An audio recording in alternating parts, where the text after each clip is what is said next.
Hello friends, मैं हूं अलका यादव। जी हाँ, एक और शुक्रवार और एक और नई कहानी सिर्फ और सिर्फ आप सबके लिए।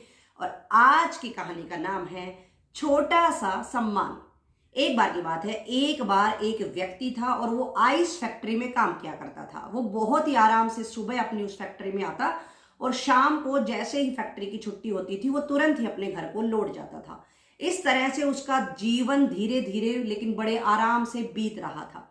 एक दिन क्या हुआ कि उसको छुट्टी होने से कुछ देर पहले ही बताया गया कि कोई तकनीकी समस्या आ चुकी है और वो उस समस्या को ठीक करने के लिए इतना जुट गया कि उसको ध्यान नहीं रहा कि फैक्ट्री की छुट्टी हो चुकी है। इसके बाद वो उस समस्या को ठीक करता रहा, काफी देर हो चुकी थी।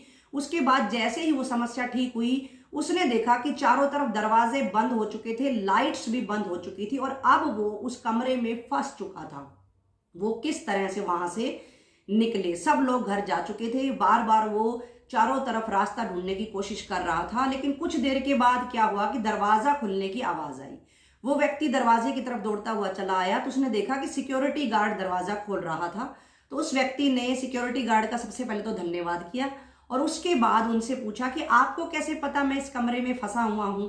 उसके बाद गार्ड मुस्कुराया और उसने मुस्कुराते हुए कहा, साहब, इस फैक्ट्री में बहुत ही ज्यादा लोग काम करते हैं, लेकिन केवल और केवल आप ही ऐसे व्यक्ति हो जो सुबह आते हुए मुझे नमस्कार करते हो और जाते हुए आप फिर मिलेंगे ये कहकर जाते हो। आज सुबह आप आए थे तो आपने मुझे नमस्कार किया था, लेकिन जब आप यहां से नहीं गए, मुझे फिर मिलेंगे कहकर नहीं गए, तो मेरे मन में शंका हुई। इसलिए मैं सारे कमरों की तरफ ढूंढता ढूंढता आपको आ रहा था और जैसा कि मेरी शंका निकली, ठीक निकला कि आप मुझे यहां पर मिल गए हैं।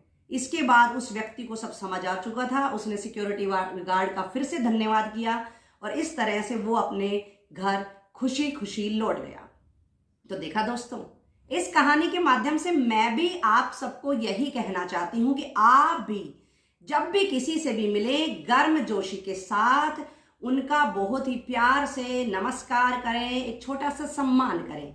ना जाने उस छोटे से सम्मान से आपके भी जीवन में किस तरह का चमत्कार हो जाए। जरूरी नहीं है उस व्यक्ति के जीवन में जो चमत्कार हुआ वैसा ही हो। ना जाने किस तरह का, कौन सा और किस समय पर चमत्कार हो जाए। आप दूसरों का सम्मान करते चलें और हमेशा याद रखें, जितना सम्मान दूसरों को देंगे उतना ही लौट कर हमारे पास अवश्य आता है। तो लोगों का सम्मान करते चलें, भलाई करते चलें। फिर मिलेंगे दोस्तों, तब तक के लिए नमस्कार।